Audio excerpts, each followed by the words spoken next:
Welcome. We're going to be talking about the case of Jose Antonio. Not Antonio Villalobos, but Jose Antonio, a Brazilian soldier in the military police of Minas Gerais.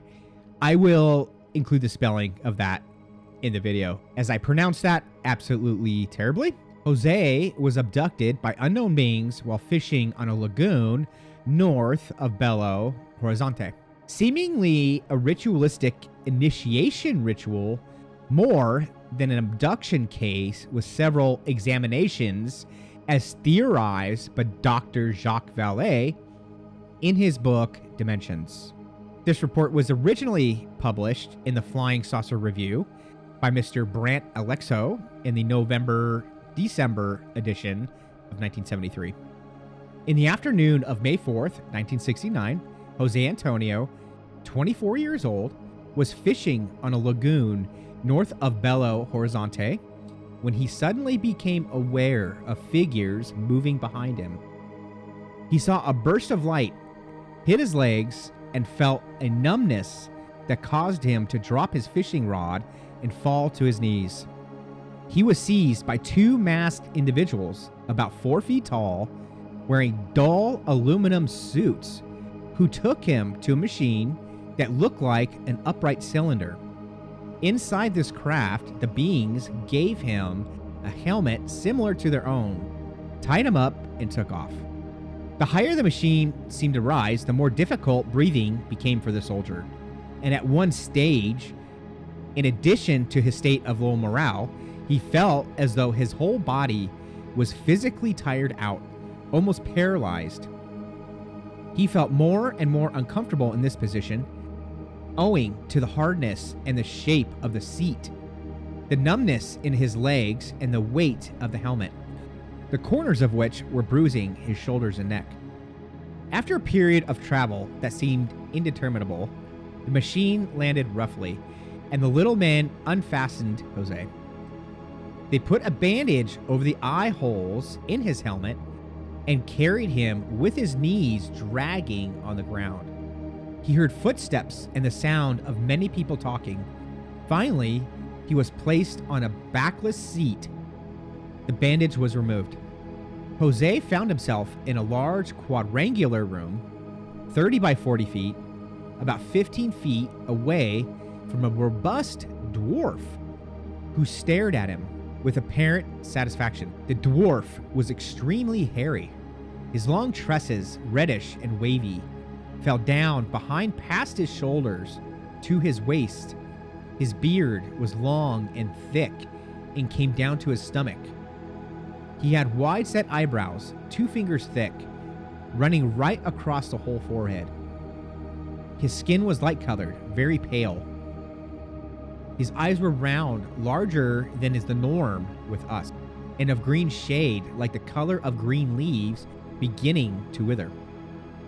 Other beings of similar appearance began arriving until about 15 dwarves were in the room. The soldier assumed there was a door in the back beyond his field of vision where they came from. The 3 walls he could see had no window and no door. To his left was a low shelf with the corpses of 4 men, some with light skin and some with dark skin. He thought they had been killed by the homunculi. So homunculi is basically Latin for little people.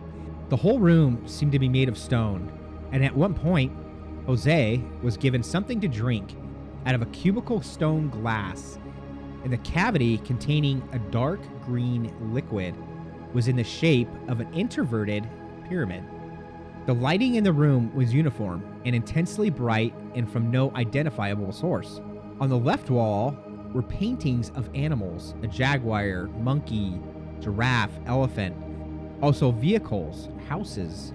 In the far right angle of the room was something that looked like an upside-down race car. He watched while the homunculi examined all his fishing equipment and carefully took one of every item in duplicate. So imagine a tackle box with a bunch of hooks, bait, etc. They kept one specimen of each type of fishing hook and a single banknote from his wad of cash. The leader of the Dwarfs began a strange conversation with the soldier. It was conducted entirely through gestures and drawings and revolved around the concept of weapons.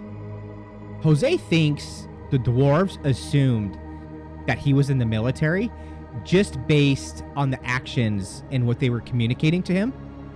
At one time, a little man shot a beam of light against the stone wall. The communication seemed to be a request that Jose help the little beings in their relations with Earth. Was he to be their guide among men? This is what Jose understood. He gestured his refusal and began praying, fingering the rosary he always carried with him. The leader stepped toward him, displaying irritation for the first time, seized the crucifix and snatched it from him. One of the beads rolled onto the floor and was picked up by one of the little men, who showed it to the others. The crucifix was passed around in the same way, arousing the curiosity of all of them. While this discussion took place among the homunculi, Jose had a vision of Christ-like entity. His eyes clear and serene, barefoot and wearing a dark robe. The figure made some revelations to Jose, who has always refused to disclose them. The apparition vanished. The irritated dwarves blindfolded him again, and he was transported back. As the machine landed, he felt that he was being dragged, and he lost consciousness. He woke up alone near the town of Vitoria, in the state of Espiritu Santo, 200 miles away from the spot where he had been fishing. He had been away for 4.5 days. So the appearance of the apparition seemed to be the signal of the end of the ordeal. Now, according to Jacques Vallée in his book Dimensions, this very much feels like a ritual. So here is a rundown of a sort of cult ritual. The candidate is confronted by members of the cult wearing a special costume. He's blindfolded. So the candidate is confronted by members of the cult wearing special costumes. He is blindfolded. He is then led by the arm through a rough and difficult route. He is taken into a specially designed chamber with no windows, no doors, and he's placed in a way where he can only really see part of it. The next step would be he is brought into the presence of a master. He is then given a test and made to answer questions. He is then shown a variety of symbols designed to remind him of death, going on to suggest that he's in a situation that he may not survive. He is then provided ritual food or drink. He is again blindfolded and then led outside. So a majority of these steps were actually a part of Jose's abduction. So this was all done in a room made out of stone, which is strange in and of itself. And he was also given a drink in a cube with this like inverted pyramid, which was sort of a nice slick ending to the event. So there you go, guys. See you on the next one.